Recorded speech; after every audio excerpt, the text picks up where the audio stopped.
I, Dumisa Mtsebeza, SC, hereby constitute the congregation for the purpose of awarding qualifications.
Good morning, ladies and gentlemen. Chancellor of the University of Fort Advocate Nzebeza, greetings this morning. Greetings to the congregation here this morning. Greetings to senior members of the university, deans, deputy vice chancellors, registrar, and the graduates, of course. And it's my pleasure this morning to welcome people very briefly for this ceremony, and to also take this opportunity to make a few remarks about this graduation ceremony in December 2020. 2020 has been a very testing year for the University of Fort Hare. From the start, it looked like it was going to be a very difficult year, and indeed it turned out to be very difficult. We started off on a wrong footing with student protests, and of course, just as we were kind of resolving that towards the end of March, the COVID-19 lockdown was imposed by the state president. And we haven't met one another in the last 8.5 months. It is the first time that we're meeting here in person to preside over this graduation ceremony of the year. I must say that the biggest test, there have been 2 tests for the university this year. The one test was exactly about the teaching and learning program, the academic program of the university. The disruptions cost us several weeks of teaching time. As I said, just as we were wrapping that up and resolving the issues, COVID came, and again we lost more time. Unlike other universities, better resourced universities, we had to improvise along the way. And we had to dig deep into our pockets, into our reserves, to find the wherewithal to get the year on the go. The first one was we surveyed our students. And we said, who's got a laptop, who's not got a laptop? That in itself took time. And then we ordered nearly 7,000 computers from scratch to be manufactured in China for our students, from scratch. 6,800 computers. And it took time for them to be shipped back into the country. And of course, everyone was very frustrated. Our students were frustrated. Our lecturers were frustrated. The rest of the staff was frustrated. And at a certain point, we were deemed by the minister to be one of the 5 high-risk kind of institutions that were very likely not to complete the academic year. But I'm pleased to say that the laptops arrived. They were distributed amongst all students. Teaching and learning online started. We gave data to all students, to all staff, and we're very happy that last week we had concluded the first semester of academic year 2020. This week we started with academic year 2021. Once again, we're very pleased with ourselves. We're no longer in that category of high risk. We're no longer high risk. We're almost certain to complete the year in February. And I should also say that we're not the only ones. Only a very few universities, a handful, will complete the year in December. The rest will complete in January and in February and some in March. So we're now in a very comfortable place. And again, I would like to compliment all our students for their patience and for their commitment to their studies. All our staff, academics, support services staff, and everyone. It's been a traumatic time.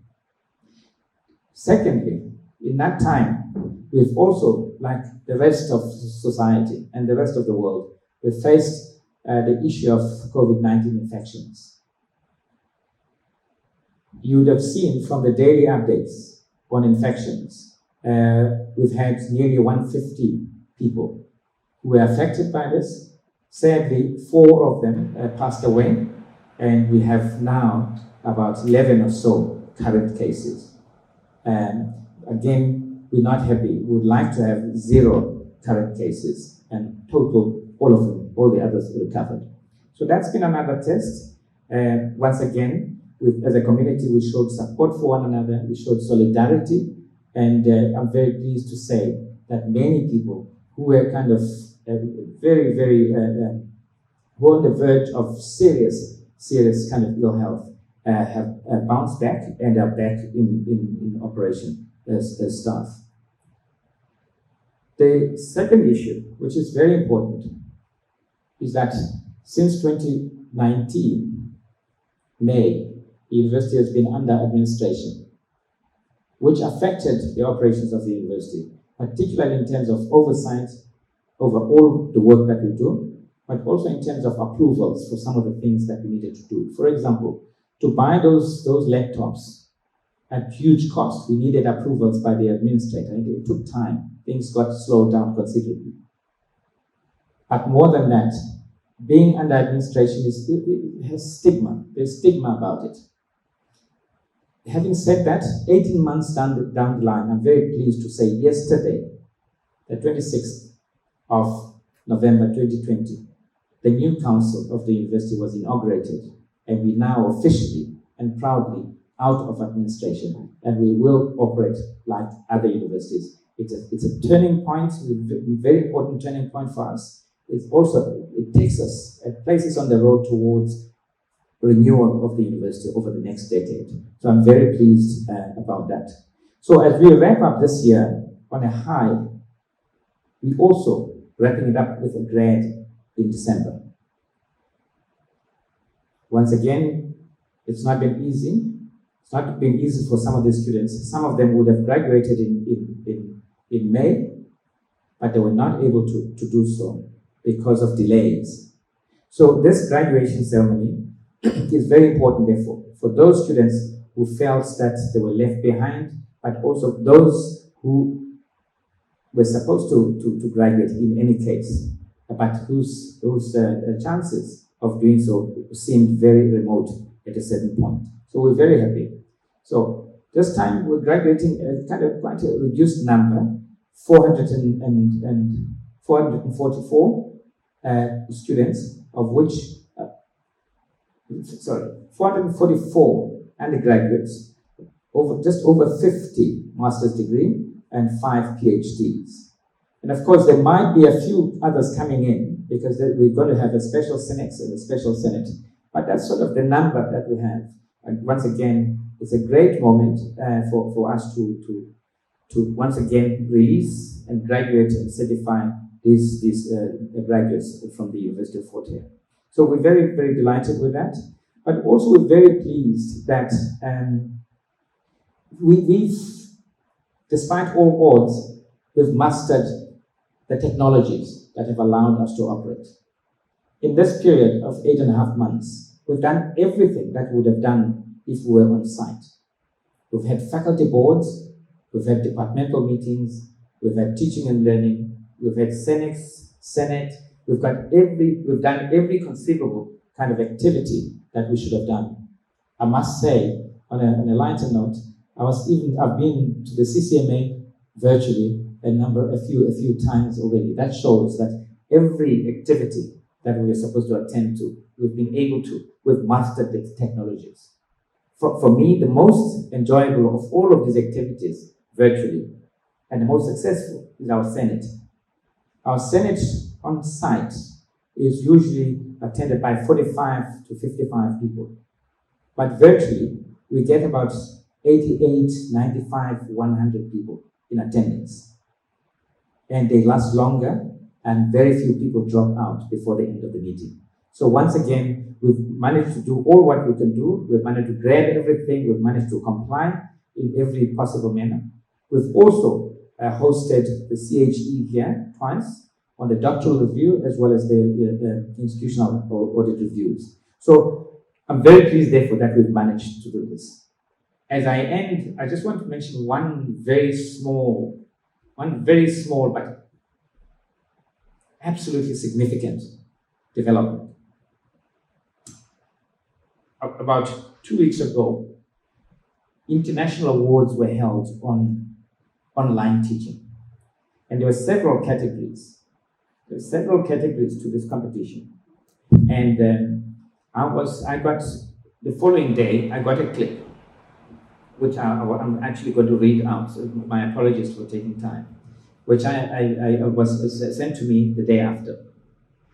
And the clip, I will read it. It's not long.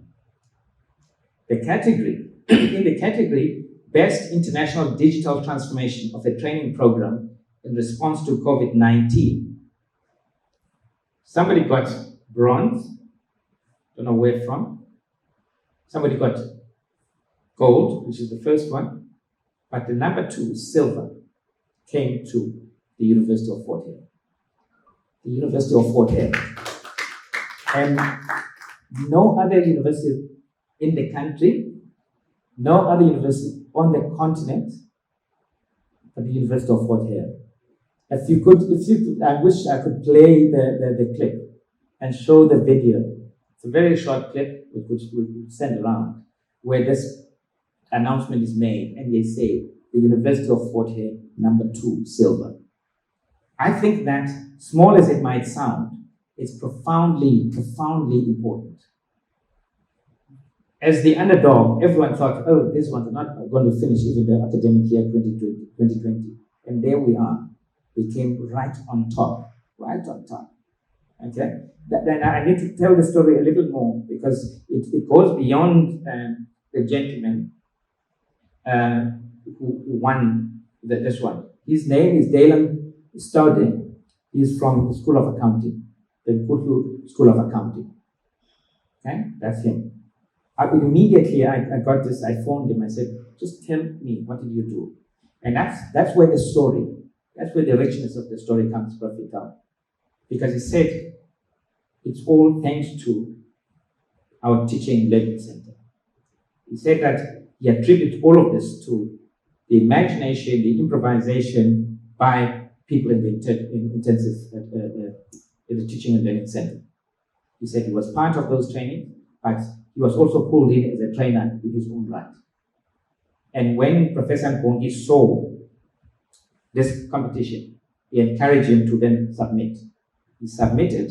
He appeared before a panel that interrogated his thing. He had to describe, he had to explain it, and that's what it is. And the citation, therefore, its citation says, University of Fort Hare, the judges were blown away with what one person can achieve with so little budget and resources. Overcoming significant challenges, including low internet coverage, lack of ICT equipment, and poor digital literacy, Dalen designed an inspiring program using an imaginative, well-designed, data-friendly blend of videos, WhatsApp and downloadable content to keep his accounting students connected, motivated, and achieving their targets purely via their mobile phone. A replicable model and inspiring story. That is, for me, that's something I will hold for a very, very long time. And once again, just to say thank you to all, thanks to staff, thanks to all our current students, but most importantly, congratulations and all the best to our graduates 2020. Thank you very much.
We shall now proceed with the awarding of qualifications. I shall call upon the Dean of the Faculty to present the candidates for the various qualifications.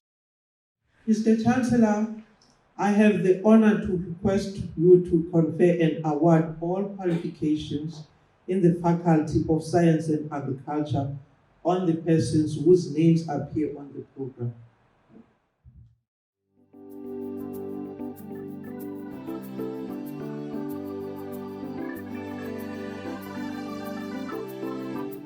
Shabula nhliziyo yami uyasukhona Shabula nhliziyo yami uyasukhona Shabula nhliziyo yami uyasukhona Shabula nhliziyo yami uyasukhona Thokoza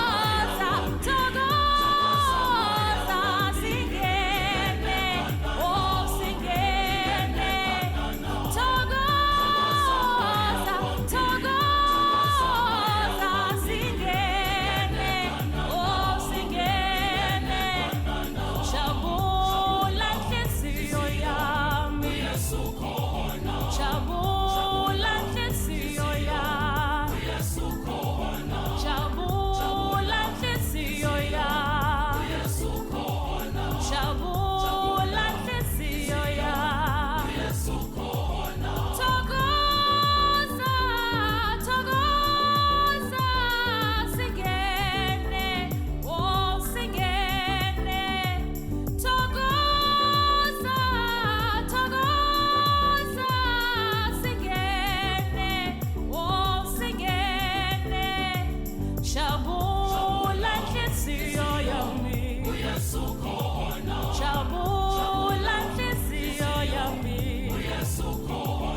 Samthatha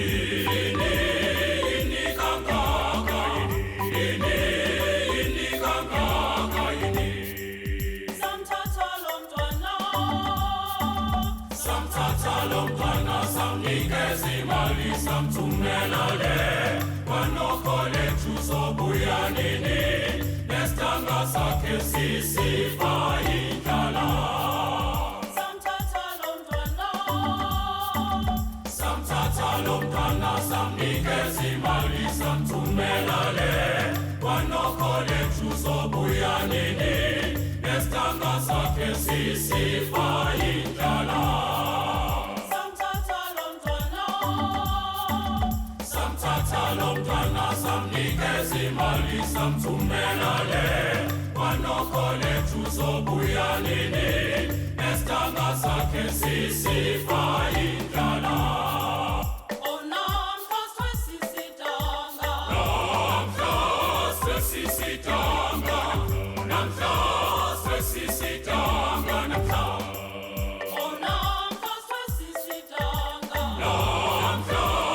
sisitanga, namhla sisitanga, namhla. Under the powers vested in me as Chancellor of the University of Fort Hare, I now declare this congregation dissolved.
Speaking